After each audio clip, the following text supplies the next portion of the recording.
একদা রাত্রে হযরত খাদিজা রাদিয়াল্লাহু তাআলা আনহা একটি খুবই আশ্চর্যরকম স্বপ্ন দেখলেন। তিনি দেখলেন নির্মল আকাশে পূর্ণিমার চন্দ্র মুখ উজ্জ্বল করে হাসতেছে। সেই হাসিতে সারা জগৎ উদ্ভাসিত। সহসা আকাশ থেকে চন্দ্রটি ধীরে ধীরে মাটিতে নেমে এসে হযরত খাদিজা রাদিয়াল্লাহু তাআলা আনহার বুকে আশ্রয় গ্রহণ করল। চন্দ্রের সুবিমল আলোকে হযরত খাদিজা রাদিয়াল্লাহু তাআলা আনহার সমস্ত শরীর যেন আলোকিত হয়ে গেল। তিনি সেই চন্দ্রটিকে নিজের বক্ষের সাথে চেপে ধরে পরম শান্তি অনুভব করলেন। তারপর আচমকায় তার ঘুম ভেঙে গেল। এমন অস্বাভাবিক স্বপ্ন দেখে হযরত খাদিজা রাদিয়াল্লাহু তাআলা আনহা এর তাৎপর্য সম্পর্কে খুবই চিন্তা করতে লাগলেন। তবে স্বপ্নের অর্থ তিনি উদ্ঘাটন করতে না পারলেও তার মনে এমন দৃঢ় ধারণা জন্মালো যে অবশ্যই এটি একটি অত্যন্ত গুরুত্বপূর্ণ স্বপ্ন, কোনো বাজে স্বপ্ন নয়। অতএব পরের দিন সকালে নিজের পিতৃভ্য পুত্র বিজ্ঞ ধর্মীয় পণ্ডিত ওয়ারাকা ইবনে নওফালের কাছে হাজির হন এবং ওয়ারাকা বিন নওফালের কাছে সেই অস্বাভাবিক স্বপ্নটির কথা বর্ণনা করে তার অর্থ জানতে চাইলেন। প্রিয় বন্ধুরা, আমাদের এই ভিডিওগুলো মুসলিম, হিন্দু, খ্রিস্টান, বৌদ্ধ সব ধর্মের লোক দেখে থাকেন। আপনি কোন ধর্মের অনুসারী কমেন্ট করে জানিয়ে দিন। আপনি যদি মুসলিম হয়ে থাকেন ভিডিওতে একটা লাইক দিয়ে শেয়ার করে দিন। এখনও যারা আমাদের চ্যানেল সাবস্ক্রাইব করেন নাই, চ্যানেলটি সাবস্ক্রাইব করে দিন। ওয়ারাকা বিন নওফাল ওই অপূর্ব স্বপ্নটির কথা শ্রবণ করে বললেন, বোন, তুমি অত্যন্ত ভাগ্যবতী মনে হচ্ছে, কারণ তুমি যে স্বপ্ন দেখছ তার অর্থ অত্যন্ত গুরুত্বপূর্ণ। কারণ আমি তাওরাত ও ইনজিল কিতাব পাঠ করে যে তথ্য পেয়েছি তাতে পরিষ্কার বোঝা যাচ্ছে যে দুনিয়াতে আখেরি নবী সাল্লাল্লাহু আলাইহি ওয়াসাল্লামের আবির্ভাব ঘটেছে। আজ তোমার এই স্বপ্ন বৃত্তান্ত শ্রবণ করে একথা পরিষ্কার বোঝা যাচ্ছে যে তুমি সেই আখেরি নবী সাল্লাল্লাহু আলাইহি ওয়াসাল্লামকে স্বামিত্বে বরণ করতে যাচ্ছ। আর নারী পুরুষের ভিতরে তুমি সর্বপ্রথম তাকে নবী বলে স্বীকার ও বিশ্বাস করে তার ধর্ম গ্রহণ করবে। পিতৃভ্য পুত্রের কাছে নিজের স্বপ্নের এমন ব্যাখ্যা শ্রবণে হযরত খাদিজা রাদিয়াল্লাহু তাআলা আনহা খুশি মনে ঘরে ফিরে গেলেন। সেদিন থেকেই হযরত খাদিজা রাদিয়াল্লাহু তাআলা আনহার হৃদয়ের মধ্যে একটি প্রচ্ছন্ন আশা অঙ্কুরিত হল। মহানবী হযরত মুহাম্মদ সাল্লাল্লাহু আলাইহি ওয়াসাল্লামের বিবাহ করার বয়স তখন হয়েছিল এবং তার ব্যবস্থা ও সমাধান করার দায়িত্ব ছিল তার চাচা আবু তালিবের উপরে। কিন্তু তার অধিক আর্থিক অনটনের জন্য তিনি তা পেরে উঠছিলেন না।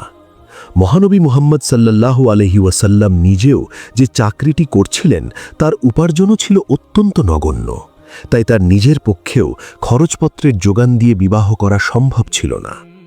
আবু তালিব দায়িত্বশীল অভিভাবক হিসেবে ওই ব্যাপারে অত্যন্ত উদ্বিগ্ন এবং বিশেষভাবে চিন্তিত ছিলেন। একদিন তিনি তার ভাতিজাকে কাছে বসিয়ে তার সঙ্গে বিষয়টি খোলাখুলি আলোচনা করলেন। তিনি বললেন, হে মুহাম্মদ, আমি তোমার নিকট খুবই লজ্জিত যে খরচের অভাবের জন্য আমি এখন পর্যন্ত তোমাকে বিবাহ করাতেই পারলাম না, অথচ তোমাকে বিবাহ করানোর জন্য আমি খুবই ইচ্ছুক আছি। আমার মনের একটি খেয়াল জেগেছে যে খুয়েলিদের কন্যা খাদিজার বিরাট কারবার, তার সেই কারবারে মনে হয় যোগ্য, সৎ, অভিজ্ঞ লোকের দরকার। যদি হয় তবে তুমি সেই পদে উপনীত হতে পারলে বিনিময়ে তোমার কিছু ভালো উপার্জন হতে পারে। তখন তা কিছু কিছু জমা করে তা দিয়ে তোমার বিবাহের ব্যবস্থা করতে হবে। অতএব তোমার কাছে আমার জিজ্ঞাসা এই যে তুমি হযরত খাদিজা রাদিয়াল্লাহু তাআলা আনহার ব্যবসায় নিযুক্ত হতে রাজি আছো কিনা। মহানবী সাল্লাল্লাহু আলাইহি ওয়াসাল্লাম তখন চাচার মুখে এই কথা শুনে বললেন, চাচা যান, আপনি আমার গার্জিয়ান এবং পরম হিতাকাঙ্ক্ষী, অতএব আপনার যে কোনো অভিমতের সাথে আমি একমত থাকব, এ বিষয়ে আপনি নিশ্চিত থাকুন। ওদিকে হযরত খাদিজা রাদিয়াল্লাহু তাআলা আনহা যেহেতু মহানবী হযরত মুহাম্মদ সাল্লাল্লাহু আলাইহি ওয়াসাল্লামের প্রজ্ঞা ও যোগ্যতার খবর শুনতে পেয়েছিলেন, তাই এরই মধ্যে হযরত খাদিজা রাদিয়াল্লাহু তাআলা আনহা একদিন মহানবী হযরত মুহাম্মদ সাল্লাল্লাহু আলাইহি ওয়াসাল্লামের নিকটে লোকদের মাধ্যমে তাকে ব্যবসায় নিযুক্ত করার প্রস্তাব প্রেরণ করলেন। মহানবী সাল্লাল্লাহু আলাইহি ওয়াসাল্লাম এ বিষয়ে নিজ চাচা আবু তালিবের সঙ্গে আলোচনা করে তারপর সেই লোকটিকে জানিয়ে দিলেন যে এ সম্পর্কে তিনি রাজি আছেন। কয়েকদিনের ভিতরে হজরত খাদিজা রাজিয়াল্লাহু তাআলা আনহা অনেক টাকা পয়সা ও ব্যবসার পণ্য দিয়ে মহানবী হজরত মুহাম্মদ সাল্লাল্লাহু আলাইহি ওয়াসাল্লামকে ব্যবসার উপলক্ষে সিরিয়ায় পাঠালেন। হজরত খাদিজা রাজিয়াল্লাহু তাআলা আনহা মহানবী হজরত মুহাম্মদ সাল্লাল্লাহু আলাইহি ওয়াসাল্লামকে কাজের সাহায্য ও তার সেবা যত্ন করার জন্য তার মায়েশারা নামক একজন বিশ্বস্ত ও সুদক্ষ কৃতদাসকে আর খুজাইমা নামক একজন কর্মদক্ষ আত্মীয়কে তার সাথেই পাঠালেন। তিনি তাদেরকে বলে দিলেন যে তোমরা উভয়েই তার সেবা যত্ন করবে, তার আদেশ ও উপদেশ মেনে চলবে এবং সদা সর্বদা তার সুবিধা এবং অসুবিধার দিকে খেয়াল রাখবে। মহানবী হজরত মুহাম্মদ মুস্তাফা সাল্লাল্লাহু আলাইহি ওয়াসাল্লাম হজরত খাদিজা রাজিয়াল্লাহু তাআলা আনহার ব্যবসার পণ্য নিয়ে সঙ্গে মায়েশারা ও খুজাইমা সহ একটি ব্যবসার কাফেলার সাথে মিলিত হয়ে সিরিয়ার দিকে রওনা হলেন এবং তারপর যথাসময়ে সিরিয়ার অন্তর্গত বুসরায় গিয়ে উপনীত হলেন। এক স্থানে একটি বিরাট বটগাছের নিচে তাঁবু গাড়লেন। ওই গাছটি বহুদিন ধরে পত্রপুষ্প ও ফলহীন প্রায় মৃত্যু অবস্থায় দণ্ডায়মান ছিল। কাফেলার লোকজন গাছটির নিচে তাঁবু গাড়ার সময় মহানবী হজরত মুহাম্মদ সাল্লাল্লাহু আলাইহি ওয়াসাল্লাম ওই গাছটির একটি শিকড়ের উপর বসে পড়লেন এবং তারপর বিশ্রাম নিলেন। কিন্তু কি আশ্চর্যের বিষয়, তিনি ওই গাছটির শিকড়ের উপর বসার সাথে সাথে সেই গাছটি একেবারে সজীব হয়ে উঠল এবং কিছু সময়ের ভিতরেই গাছ থেকে পুষ্পপল্লব উদ্গত হয়ে তা একটি সম্পূর্ণ তরতাজা গাছে পরিণত হল। নিকটস্থ লোকজন এই দৃশ্য দেখে খুবই হতবম্ব হয়ে গেল। ওই গাছটির কিছু দূরে বুখাইরা নামক একজন খ্রিস্টান ধর্মযাজক বাস করতেন। এই সংবাদ শুনে তিনি দ্রুত পদে ছুটে এসে দেখতে পেলেন যে সত্যিই দীর্ঘকাল যাবৎ উক্ত ম্রিয়মান গাছটি তরতাজা হয়ে তাতে পত্রপুষ্প ফল বের হয়েছে। বুখাইরা যাজক অবাক হয়ে উক্ত কাফেলার প্রতিটি লোকের পরিচয় জিজ্ঞাসা করলেন, কেননা তার মনে দৃঢ় বিশ্বাস জন্মেছিল এই কাফেলার লোকেদের মধ্যে নিশ্চয়ই একজন মহাপুরুষ আছেন। এই গোপন উদ্দেশ্য মনে ধারণ করে তিনি সবার সাথে আলাপ করতে করতে অবশেষে হজরত মুহাম্মদ সাল্লাল্লাহু আলাইহি ওয়াসাল্লামের সাথে বিশেষভাবে আলাপ করে বুঝতে পারলেন যে অদূর ভবিষ্যতে এই যুবক শেষ জামানার নবী হবেন। খ্রিস্টান ধর্মযাজক পূর্ববর্তী আসমানি কিতাব ও ইঞ্জিলে বিশেষ অভিজ্ঞ ছিলেন, তাই তিনি এই সব কিছুই বুঝতে পারলেন। তিনি ইঞ্জিলে শেষ নবীর যে আকৃতি ও প্রকৃতির কথা পড়েছিলেন, হজরত মুহাম্মদ সাল্লাল্লাহু আলাইহি ওয়াসাল্লামের আকৃতি ও প্রকৃতির সাথে তার হুবহু মিল দেখতে পেয়ে তিনি বুঝতে পারলেন যে তার ধারণা পুরোপুরি ঠিক।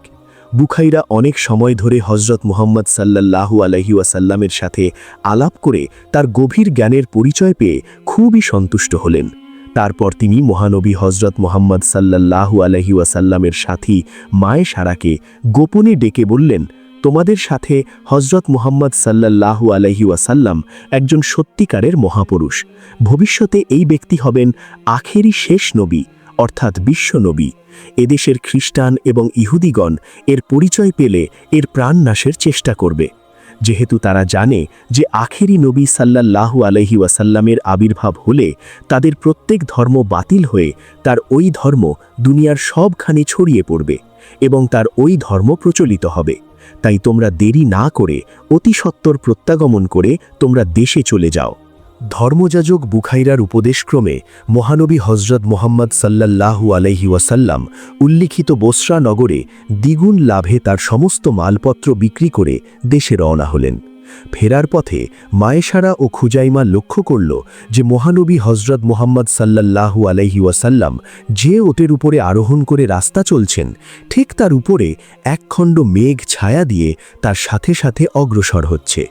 মায়েশারা ও খুজাইমা বাড়ি গিয়ে হজরত খাদিজা রাজিয়াল্লাহু তাআলা আনহার কাছে উল্লিখিত গাছের ঘটনা এবং ধর্মযাজক বুখাইরার ভবিষ্যতের কথা এবং তার সাথে পথের মধ্যে হজরত মুহাম্মদ মুস্তাফা সাল্লাল্লাহু আলাইহি ওয়াসাল্লামের উপরে মেঘের ছায়া দেওয়ার কথা সবই খুলে বলল।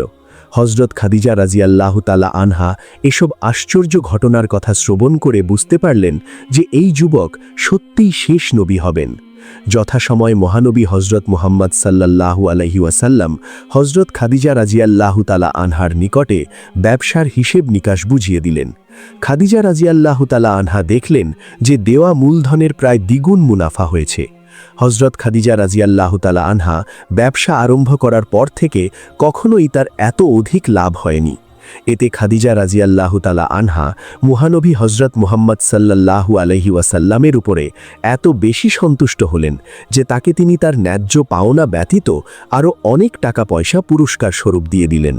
হযরত ওয়ারাকা ইবনে নৌফলের কাছ থেকে নিজের দেখা পূর্বের সেই স্বপ্নের মর্ম জানার পরে হযরত খাদিজা রাদিয়াল্লাহু তাআলা আনহা মহানবী হযরত মুহাম্মদ সাল্লাল্লাহু আলাইহি ওয়াসাল্লামের ওপরে কি জানি একটা আকর্ষণ বোধ করছিলেন, যদিও তিনি তাকে কোনোদিনই আর এর পূর্বে দেখেননি। এবার তিনি তাকে দেখে, তার কথাবার্তা শ্রবণ করে ও তার আচার ব্যবহার এবং লক্ষণাদি লক্ষ্য করে খাদিজা রাদিয়াল্লাহু আনহার মনে এই সুদৃঢ় ধারণার জন্ম নিল যে মক্কানগরীতে যদি কারো শেষ নবী হওয়ার যোগ্যতা থেকে থাকে তাহলে তিনি এই মুহাম্মদ ছাড়া নিশ্চয়ই অন্য আর কেউই হবেন না। হযরত মুহাম্মদ সাল্লাল্লাহু আলাইহি ওয়াসাল্লাম পরম নিষ্ঠা ও সত্যতার সাথে খাদিজা রাদিয়াল্লাহু তাআলা আনহার ব্যবসা কর্মে সহযোগিতা দিয়ে যেতে লাগলেন। তার প্রত্যেকটি কাজের ভিতর দিয়ে সকল প্রকার গুণ, উন্নত চরিত্র এবং সত্যতা, নিষ্ঠা আর শ্রেষ্ঠ যোগ্যতার পরিচয় পাওয়া যেতে লাগল।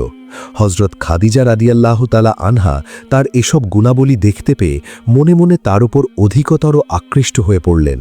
এমনকি তিনি আর বিবাহ করবেন না বলে যে প্রতিজ্ঞা করেছিলেন তা ভুলে গেলেন এবং নতুন করে সংসার করবেন বলে হযরত খাদিজা রাদিয়াল্লাহু আনহা দৃঢ় সংকল্প করলেন। নাফিসা নামের হযরত খাদিজা রাদিয়াল্লাহু আনহার এক বুদ্ধিমতী পরিচারিকা ছিলেন। হযরত খাদিজা রাদিয়াল্লাহু তাআলা আনহা একদিন নিজের মনের কথা উপস্থাপনা করলেন। তার কথা শুনে নাফিসা তাকে বলল, আপনার আর কিছুই বলতে হবে না, আমি এই সব কিছুরই ব্যবস্থা করে দিচ্ছি। তারপর একদিন নাফিসা মহানবী হযরত মুহাম্মদ সাল্লাল্লাহু আলাইহি ওয়াসাল্লামের কাছে উপস্থিত হয়ে প্রথমত ব্যবসা সম্পর্কিত আলাপ আলোচনা করে তারপর কথায় কথায় হযরত নবী করিম সাল্লাল্লাহু আলাইহি ওয়াসাল্লামকে এখনও তার বিবাহ না করার কারণ জিজ্ঞেস করলেন। নাফিসা বললেন, আপনার বয়স তো অনেক হয়েছে, এখন তো বিবাহের বয়স, এখন আপনি কেন বিবাহ করছেন না? নাফিসার কথা শুনে নবী করিম সাল্লাল্লাহু আলাইহি ওয়াসাল্লাম বললেন, আপনি অবশ্যই আমার আর্থিক অবস্থার বিষয়ে অবগত আছেন, আপনাকে আর নতুন করে জানানোর কিছুই নেই।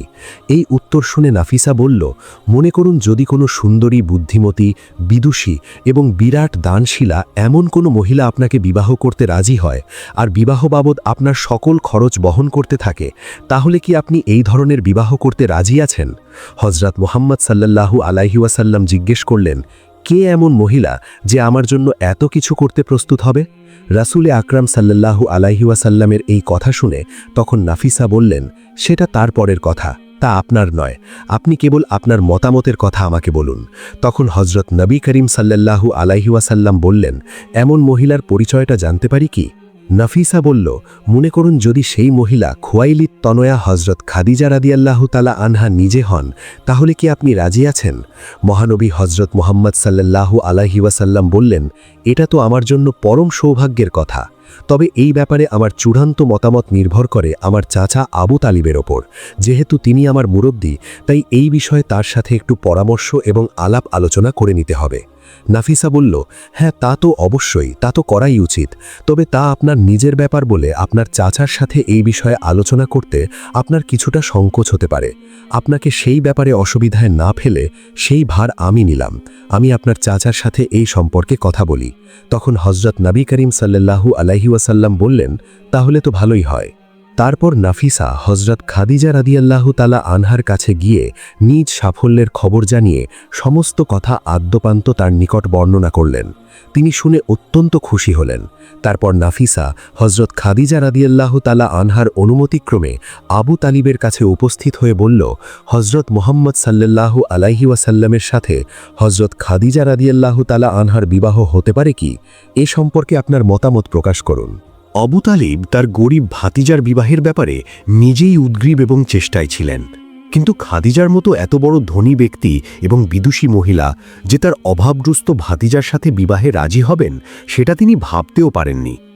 এইরূপ ঘটনা সত্য হলে তা যে ভাতিজা মোহাম্মদের জন্য খুবই সৌভাগ্যের ব্যাপার হবে এটা তিনি ভালো করেই জানতেন। তবুও আবু তালিব নাফিসার কাছে নিজের মনের কথা মোটামুটি প্রকাশ করে এমন জবাব দিলেন যে ভাতিজা মোহাম্মদের সাথে আলোচনা করে তার মতামত না জেনে আমি তো চূড়ান্ত কথা বলতে পারি না, তবে আমার ব্যক্তিগত মতামত হলো এটা খুবই ভালো প্রস্তাব। নাফিসা বলল, আশা করি তিনি এই ব্যাপারে রাজি হবেন। তবে আপনি তার সাথে পরামর্শ ও আলাপ আলোচনা করে এই প্রস্তাব পছন্দ করলে আশা করি আপনি পাত্রের পক্ষ থেকে প্রস্তাবটি পাত্রীপক্ষের মুরব্বির কাছে উপস্থাপন করবেন, যেহেতু পাত্রপক্ষের তরফ থেকেই প্রস্তাব উপস্থাপন করার নিয়ম রয়েছে। এই কথা বলে তখন নাফিসা তার কাছ থেকে বিদায় নিল। এরপর আবু তালিব খুশি মনে হজরত মুহাম্মদ সাল্লাল্লাহু আলাইহি ওয়াসাল্লামের সাথে এ বিষয়ে কথাবার্তা বলে স্থির সিদ্ধান্ত গ্রহণ করলেন। তারপর আবু তালিব হজরত খাদিজা রাদিয়াল্লাহু তাআলা আনহার পক্ষীয় আমর ইবনে আসাদ এবং ওয়ারাকা ইবনে নাউফেলের কাছে হাজির হয়ে প্রস্তাবটি পেশ করলেন। তারা এই প্রস্তাবের কথা শুনে সানন্দ চিত্তে সাধুবাদ জানালেন। আবু তালিব নিজেই খাদিজার পক্ষীয় ওই দুই ব্যক্তির সাথে বিবাহের সকল শর্তাদি এবং দিন তারিখ নির্দিষ্ট করে ফেললেন। এই সময় মহানবী হজরত মুহাম্মদ সাল্লাল্লাহু আলাইহি ওয়াসাল্লামের বয়স ছিল ২৫ বছর, আর হজরত খাদিজা রাদিয়াল্লাহু তাআলা আনহার বয়স ছিল ৪০ বছর। পাত্র ও পাত্রীর এই বয়স সম্পর্কে যে আবু তালিব চিন্তা করেননি তা নয়, কিন্তু হজরত খাদিজা রাদিয়াল্লাহু তাআলা আনহার মতো সর্বগুণসম্পন্ন, সুন্দরী ও দানশীলা এরকম মেয়ে আর পাওয়া যাবে না।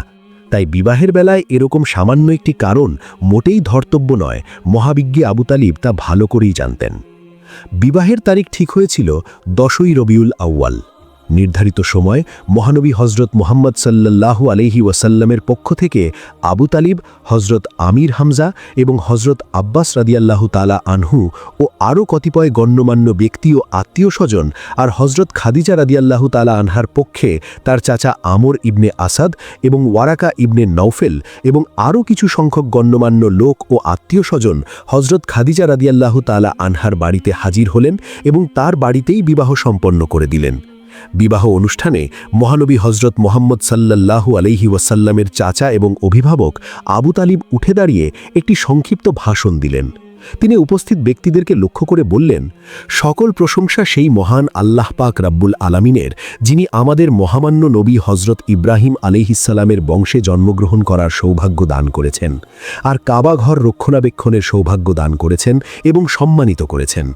তারপর আমি আপনাদেরকে বলতে চাই যে আমার ভাতিজা হজরত মুহাম্মদ সাল্লাল্লাহু আলাইহি ওয়াসাল্লাম অর্থের দিক থেকে নিঃস্ব হলেও সে সর্বগুণে গুণান্বিত যুবক। তখন আবু তালিব আরও বললেন, একথা আমি খুব গর্বের সাথে উচ্চারণ করছি। আমার দৃঢ় বিশ্বাস যে আরবের প্রতিটি লোকই আমার কথা সমর্থন করবে, আর আমার বধূমাতা খাদিজা পরম সুন্দরী, যথেষ্ট বিদুষী এবং অতুলনীয়, এবং তিনি অনেক ধনসম্পদ হয়েও যে আমার নিরক্ষর ও নিঃস্ব ভাতিজা হজরত মুহাম্মদ সাল্লাল্লাহু আলাইহি ওয়াসাল্লামকে স্বামী হিসেবে বরণ করতে রাজি হয়েছেন, তাতে তার সূক্ষ্ম জ্ঞান ও বিচক্ষণতার পরিচয় পাওয়া যাচ্ছে। সেই বুদ্ধিমান মহিলার পরিচয় প্রদান করে আমাদের প্রশংসাই করেছেন। সবশেষে আমি সর্বান্তকরণে এই সদ্য শুভ নবদাম্পত্য পারিবারিক জীবনে স্থায়ী সুখ শান্তি কামনা করেই আমার বক্তব্য শেষ করছি। আবু তালিব এই বলে ভাষণ প্রদান করেন।